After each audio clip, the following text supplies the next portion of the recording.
Hi, folks. This is Don Meisner with the North Country Fishing Report. I got another story for you, but it's not so much to glorify you or shock you or amaze you with my stories. It's to learn from that story.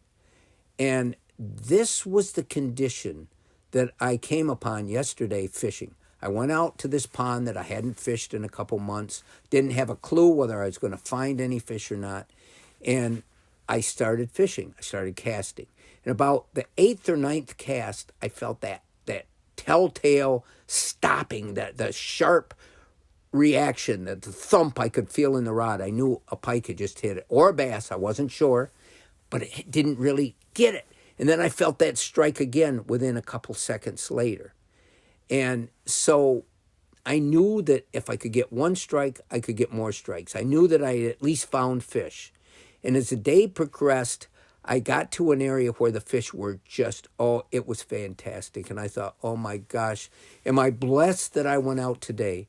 The first problem I started having was I hooked 3 fish in a row, and every one of them I lost because as I was bringing them in, the weed growth was so thick. And remember, I'm wading. I'm not in a boat, so I can't position myself in open water. I had to bring the fish from where they struck through a really heavy cluster of weed growth.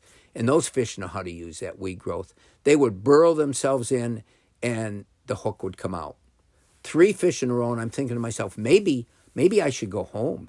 Maybe I'm not going to land any of these fish as I do this. I can't land them.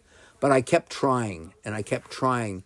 And the thing that came to me after I ended up catching 10 pike, and that's a fabulous day of waiting by yourself out on the water. After I caught 10 pike, the wind died down just a little bit, and all of a sudden the surface became calmer and calmer. And I was right in the middle of a school of fish, and just as if you snapped your fingers, everything stopped. From that point on, I never got another strike, let alone catch another fish. And I tried for 2 hours more. And I was in a great area all by myself, nobody else putting pressure on those fish. And every one of those fish decided to stop their movement, stop their hitting, stop their feeding, whatever they were doing instantly. And this is something that there's so many lessons in this. Number one, that the direction and amount of the wind can have a huge factor in fishing.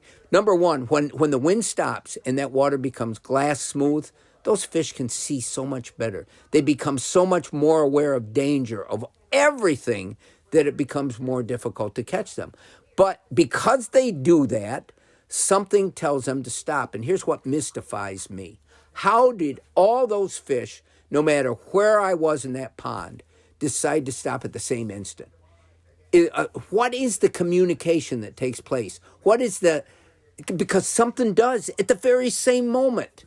And as long as I've been fishing, I've never quite figured this out. It's one of the marvelous mysteries of creation, of organisms, whether they're in the water, out of the water, how different groups of animals and fish and birds all sort of are on the same page in a way that just mystifies me. But it's something that we have to realize, and it's a part of fishing. Here's the other lesson. Let's say I hadn't been out there an hour before when the fish were all going crazy and hitting. I'd gone to the same water, the same spots and everything an hour later, and I would have come back and I would have said, fish are gone. Fish aren't there. If they'd have been there, something would have hit.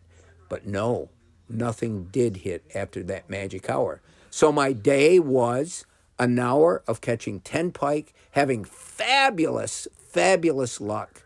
And notice I said that word luck. And then an hour later, not getting another fish until I was so exhausted, I had to walk back through a mile of woods and get back to my car. So we're always learning, and I hope that by telling you stories that happened to me, you can relate it to experience that you've had or will have as you go forward. Until next time, folks, this is Don Meisner with the North Country Fishing Report.